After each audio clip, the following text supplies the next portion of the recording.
everyone, and welcome. Some of the stories we have for you right now. Changing the way Canadians travel by train. Today, I'm announcing the launch of ALTO, the largest infrastructure project in Canadian history. The multi-billion-dollar high-speed plan for Canada's busiest corridor. We've already removed the cockpit voice recorder, the flight data recorder, and we've sent them to our lab for further analysis. The wait for answers keeps travel plans up in the air. And I think I have the power to end this war. And I think it's going very well.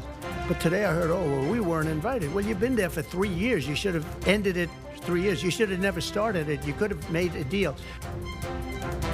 The blame game. Two presidents exchanged barbs over the war in Ukraine. Also had it in a part of the brain called the medial temporal lobe.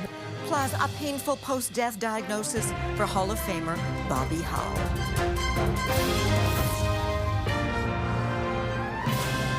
CTV National News with Sandy Ronaldo. Prime Minister Justin Trudeau is calling it a game changer, the plan for a new high-speed rail network from Toronto to Quebec City that promises to reduce travel times by hours. As you heard Justin Trudeau say, touting it as the largest infrastructure project in Canadian history, and takes us back to the days when this country was built and connected by rail. Now, the fully electric system would cover 1,000 kilometres of track, with trains travelling at speeds up to 300 kilometres per hour. And as an example, the ride from Montreal to Toronto, just 3 hours. CTV's Quebec Bureau Chief Geneviève Beauchemin now on the proposal and the politics behind the announcement. Hi, Jen. Hi, Sandy. A lot of people here at Gare Centrale in Montreal are talking about this project. They're excited, but also a little bit concerned about what will happen next. A window into a future of faster travel, quick connections. That's the plan the government is pitching to Canadians. Today, I'm announcing the launch of ALTO, the largest infrastructure project in Canadian history. Trudeau pledged $3.9 billion for the initial design phase, and the price tag to get this on track will add up to billions and billions more. To get Canadians on board, Trudeau is selling this as an investment into a bright future. It'll stimulate our economy, strengthen the bonds between cities and our two most populous provinces. Several cities along the corridor said today they welcome the high-speed link. And to many travelers, cutting the Montreal-Toronto travel time in half to 3 hours is appealing. But this has been talked about for decades, and many are skeptical this will get rolling at all. And if it does, at what cost? It's good for business people, too. That's what they're saying. That Yeah. There's that advantage. Does the price tag, I mean, it'll be billions. What do you think of that? Yeah, look at her face. Not so crazy about it. Not so crazy, eh? That's a lot of money. Trudeau is leaving office next month, too, so it's not clear what will happen with the new prime minister in office. And there's also concern about the electric trains not being reliable. Montreal's light rail system, the RAM, has broken down repeatedly since it opened last year. CDPQ Infra running the RAM is part of the consortium involved in the new ALTO project. Pointing to other countries, including Spain, proponents say Canadians have to look beyond the costs here to all the benefits. We don't have to go on the highway anymore. We don't have to be in gridlock. There is an alternative, and the rest of the world's already doing it. It will take years before any passengers board. The initial design phase is expected to take at least 5 years. Sandy. Yeah, thank you so much. Now, investigators are still looking into the crash of that Delta commuter aircraft at Toronto's Pearson International Airport, still searching for what went wrong. But now they have the voice and flight data recorders in hand, and the answers could be there. CTV's Adrian Gabriel on the investigation and the frustrating situation for the flying public. Adrian. Sandy, the details surrounding the investigation and what may have led to Delta Airlines Flight 4819 crash landing here at Pearson Airport have been limited. But there has been a development here this afternoon with pieces of the wreckage on the runway now being removed. On this freezing tarmac in Toronto, the slow, careful work of removing the charred, twisted remains of a Canadian-made CRJ-900 Bombardier jet is now underway, as Delta's CEO today spoke out, claiming the pilots at the helm of the aircraft on Monday were experienced in navigating challenging winter conditions. All of these pilots train for these conditions. They fly under all kinds of conditions at all the airports in which we operate. Canada's Transportation Safety Board has a team of more than 20 investigators on the ground. A key piece of evidence, the black box flight recorder, has been recovered. They're going to spend a considerable amount of time downloading it and interpreting the data that's on it. Accelerations, lateral, longitudinal, vertical accelerations, velocities, control positions. It's truly the best picture we're going to have of what took place. The airline sharing today that another passenger has been let out from hospital, with 20 of 21 injured on Monday, now released. But other travelers are still feeling the aftershock of the crash, with many struggling to reschedule delayed or canceled flights, while also trying to locate luggage lost in the chaos. Vancouver to New York, Yep. stuck in Toronto. Stuck in Toronto. No bags. No bags. 2 days. We're scheduled to all go together on a Delta flight tomorrow morning, but we have no idea where the bags are. Any hope on getting your bags today? No. Or gonna try anyway. Hampering the delays is the fact that Pearson's 2 longest runways remain closed this hour, and even once the plane is removed, a thorough inspection of any damage on the tarmac will need to be completed. There's still no concrete timeline for when Canada's largest airport will become fully operational. Sandy. All right, Adrian. No concrete timeline, which many travelers are finding frustrating, as you saw in Adrian's report, and challenging for some vacationing Canadians in limbo in the sunny south. CTV's Heather Wright reports.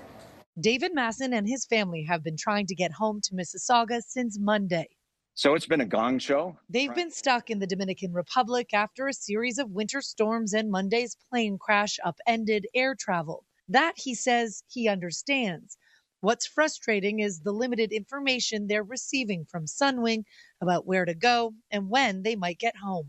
It really feels like we're moving into that zone of incompetency with communication, with supporting their passengers. Their email handle is Sunwing Cares. That's what pops up on our email inbox when they reply to anything, but it really doesn't feel like Sunwing Cares. Passengers who do make it home voicing similar frustration with the airline. Dozens of people chanting at baggage claim in Toronto after waiting hours for their bags to be offloaded. Apparently, the staff were done working overtime and there was nobody to put the baggage on the carousels. Sunwing is not the only airline to delay or cancel flights. Airports across eastern North America have been catching up after last weekend's winter wallop. Regarding travelers stranded abroad, Sunwing said these extreme weather disruptions severely limited our ability to reposition aircraft and crew to other airports and limited our ability to reprotect passengers on alternate carriers. CTV News has reached out for comment about the baggage situation at Toronto's Pearson Airport, but have not yet heard back. Heather Wright, CTV News, Toronto. Now, reaction has been swift to Donald Trump's blame Ukraine for Russia's invasion. Outrage from Ukraine's president accusing the U.S. president of spreading Russian disinformation. Europeans are equally stunned. Trump fired back, accusing Volodymyr Zelensky of going into a fight that couldn't be won. CTV's Washington Bureau Chief Joy Malbon joins us to talk about the war of words between the two presidents. All right, Joy, let's start with Ukraine's leader. Sandy, this escalated quickly after President Donald Trump falsely blamed Ukraine for starting the war when it was Russia that launched a full-scale invasion 3 years ago. President Zelensky lashed out, saying he has great respect for President Trump and the American people, but unfortunately, Trump lives in a disinformation bubble. Yikes, suggesting that Trump is becoming a tool of Russia by accepting Kremlin's talking points on this war. Okay. How is the Trump administration responding to all of that criticism, Joy? Let's say double yikes, Sandy. Trump hit back, and this war of words, well, it's gotten really ugly. In a posting on Truth Social, Trump attacked Zelensky's legitimacy. He called him a dictator without elections who played Biden like a fiddle, accusing Zelensky of taking billions of dollars from the United States to, quote, go into a war that couldn't be won, that never had to start in the first place. It's very nasty stuff, Sandy, as Trump's envoy, retired General General Keith Kellogg arrived in Kyiv. Here's what he had to say. Part of my mission is to sit and listen and say, okay, what are your concerns? Where are we at? So we can go back to the United States, talk to President Trump. Sandy, Ukraine is eager to show America's envoy the truth about this war. They're worried that this tit-for-tat escalation with Trump could hurt peace negotiations that have barely just begun. Sandy? All right, quite something. Thank you, CTV's Washington Bureau Chief Joy Malvin. Brazil's ex-president Jair Bolsonaro has been charged in an alleged plot to overthrow the government after his 2022 election defeat. The charges come after a lengthy police investigation into a plan that allegedly involved inciting riots as well as poisoning the current president and a Supreme Court judge.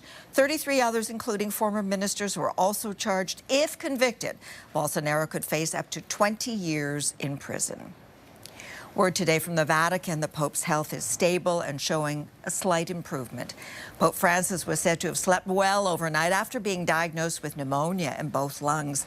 The 88-year-old pontiff will spend a 6th night in hospital.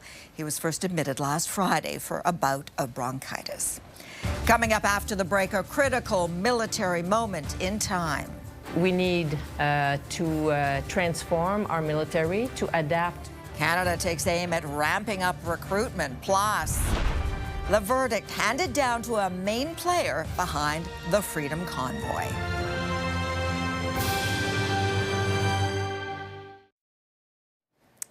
Two of the Liberal frontrunners were talking about the economy today. Mark Carney and Chrystia Freeland making their pitches ahead of 2 leadership debates next week. CTV's Mike Lecouture joins us now from Ottawa. And Mike, what were the messages that Carney and Freeland are trying to get out there? Yes, Sandy, as you just mentioned, both Chrystia Freeland and Mark Carney were focused on the economy today, but in distinctly different ways. Freeland, for her part, visited a dairy farm in Quebec's eastern townships, vowing to protect supply management when renegotiating that North American trade deal with the Trump administration. Now, she also reiterated that she believes the Canadian government should be publicizing a full list of American products that we should slap counter tariffs on. She believes it would create internal pressure on the Republicans, who could in turn then make a case to U.S. President Donald Trump that a trade war would hurt both countries. As for Mark Carney, well, he was in Scarborough today, hoping to clarify his strategy on how to balance the government's operational budget within 3 years. Now, that's different from presenting a balanced budget to Parliament. Carney proposes to separate the government's operating and capital budgets basically in 2 columns. And he says the key to his policy today that he announced would be to spend less and invest more in government projects that would have a wider benefit. Have a listen. What we're looking to be much more disciplined around is the programs of the government or any direct investment of the government, that it catalyzes many multiples of private investment, and that as a consequence of that, it's growing our economy. Now, Carney and every other of those candidates' policies will be tested next week. That's when all 5 will face off in both a French and English leadership debate. They happen next Monday and Tuesday, Sandy, and we'll be there with full coverage of it all. We sure will. Okay, Mike, thank you. Now, faced by the threat of those American tariffs, Public Safety Minister David McGuinty has announced new measures to improve border security. My colleagues are working with their counterparts, and we are constantly in touch and communicating the progress that we're making. McGuinty was touring an air cargo facility and was shown weapons seized by police. He says Ottawa is investing an additional $300 million to expand the detection capacity of Canada's Border Services Agency. Now, the World Trade Organization meeting for a second day says discussions on trade tensions brought on by Donald Trump's tariff threats were constructive even after China condemned the U.S. China's warning about the threat of a worldwide recession and accusing the U.S. of imposing tariff shocks that could upend the global trading system. Trump has already slapped 10% tariffs on all Chinese imports. Yesterday, he added to his threats with an additional 25% tariff on all auto imports, including from Canada. It is unclear whether the tax would be stacked on other tariffs. A key organizer of the Freedom Convoy protest in Ottawa has been sentenced to 3 months of house arrest. Freedom! Freedom! Pat King was convicted of 5 charges in November, including mischief for his role in the 2022 protests. The judge took into account the 9 months he already served in custody. The conditional sentence includes 100 hours of community service at a food bank or shelter. King must also stay away from 6 other Convoy organizers. Organizers with Canada's Armed Forces say the military will meet its recruitment goal this year, and while the reasons are unclear, there's been an uptick in interest since Donald Trump became U.S. president. CTV's Rachel Aiello went to a military recruitment event, and Rachel, what did you learn? Sandy, internally, the Canadian Armed Forces has a goal of getting back to full strength by 2029.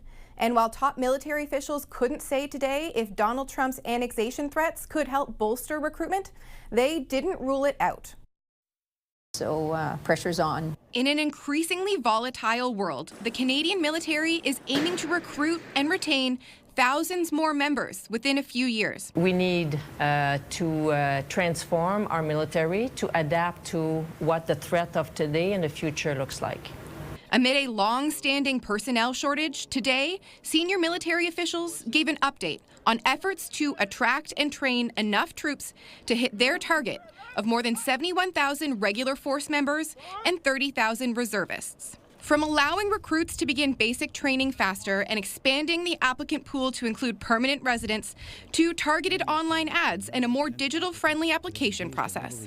Right now, our recruitment system is not as agile as it needs to be. The military is also no longer disqualifying applicants with certain medical conditions by default, allowing those with ADHD, anxiety, allergies, or asthma to be deemed fit to serve on a case-by-case basis. Any and all conditions are on the table for consideration for enrollment. On track to meet their recruitment goal for the year, in the last month, the Armed Forces received roughly 1,000 more applications than it did this time last year. But officials stopped short of attributing that uptick to the surge of nationalism that's been seen since Donald Trump's return to the White House. So far, we're not tracking anyone who's coming in saying that that's the reason that they're joining. And as for the U.S. president's threats to annex Canada, well, militarily, we're not there at all. With 2 Liberal leadership candidates promising to increase the salaries of Canadian Armed Forces members as part of plans to speed up overall defense spending, today the Chief of Defense Staff stopped short of saying if she thinks the troops are underpaid. Sandy? Rachel, thank you. Still ahead, the trauma of repetitive brain injuries. What a posthumous diagnosis reveals about hockey superstar Bobby Hull.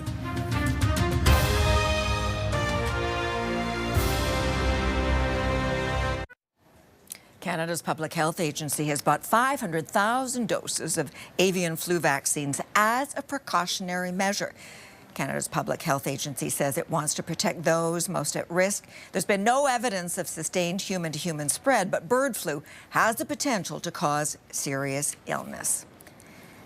Now, near the end of his exalted career, hockey legend Bobby Hull grappled with memory loss and perception issues. Now we know why. His family today announced that Hull tested positive for CTE concussion, the brain disease linked to repetitive head trauma. CTV's Alex Carpa now on the posthumous diagnosis that Hull shares with 16 other former NHL players. Sandy, he was nicknamed the Golden Jet for his speed and blonde hair. Bobby Hull was one of the most prolific hockey players of his time, playing 7 seasons right here in Winnipeg. Hull gets through the defense, takes a shot. Bobby Hull scored 303 goals for the Winnipeg Jets. Bobby Hull, the brilliant Chicago left winger. He also helped the Chicago Blackhawks win the Stanley Cup in 1961. But the 2-time NHL Most Valuable Player's successes on the ice had an impact on him off the ice. Hull struggled with short-term memory loss and impaired judgment over his final decade. Hull had CTE, the news revealed today by his wife over 2 years after his death. Deborah Hull wrote, "Seeing the pain and heartache suffered by his lifetime friend Stan Mikita's family, Bobby felt strongly no other family should have to endure CTE," and goes on to say he insisted on donating his brain. Boston University CTE Center did a post-mortem analysis on his brain and found that Hull had CTE in the frontal cortex. He also had it in a part of the brain called the medial temporal lobe, and that's a part of the brain that controls learning and memory. Hull is the 17th known former NHL player to have tested positive for CTE. The National Football League admitted in 2016 that a link between repeated brain trauma suffered in football and long-term neurological disorder exists. The NHL, on the other hand, has consistently rejected the claim. The NHL settled a concussion-related lawsuit back in 2018, which was filed by more than 100 players after a judge refused to give the approval for the lawsuit to become a class action, and several players since have pursued lawsuits against the league. Sandy? Alex, thank you. Well, if you thought all that bad winter weather was over, not just yet. Several provinces can expect extreme cold, damaging winds, heavy rainfall. And so it goes. In BC, there's wind gusts, sometimes near 90 kilometers an hour. Environment Canada says there could be strong winds that cause damage, and also wet day for parts of BC as well, and heavy rain. Now, marine biologists, not in BC this time, but in Australia, are giving up hope of rescuing more than 150 false killer whales stranded on a remote beach in Australia's island state of Tasmania. The ocean conditions were preventing the animals from getting out, and they were continually restranding. Specialists and veterinarians have been trying unsuccessfully to refloat the animals. With unfavorable weather conditions expected to persist for days, they've now made the difficult decision to euthanize remaining 90 survivors. It's unclear what led to the rare mass breaching. CTV National News. We'll be right back.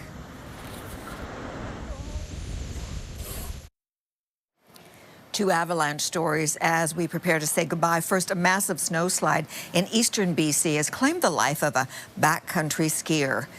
Search crews found the body of a 42-year-old man buried under more than a meter of snow near the town of Golden. His friends survived the slide and tried unsuccessfully to revive his buddy before leaving to make his way to safety.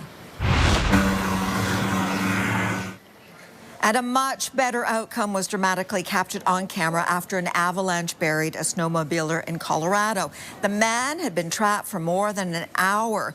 When rescue crews finally pulled him out, the only clue to his whereabouts was a small piece of an airbag sticking out of the snow. Lucky man. A reminder now to be watchful if you're out there enjoying this winter weather. Thank you for sharing your time with us. I'm Sandy Ronaldo. Your local CTV News is coming up. Be sure to join over later tonight. We'll see you tomorrow, we hope. Have a nice evening. Bye for now.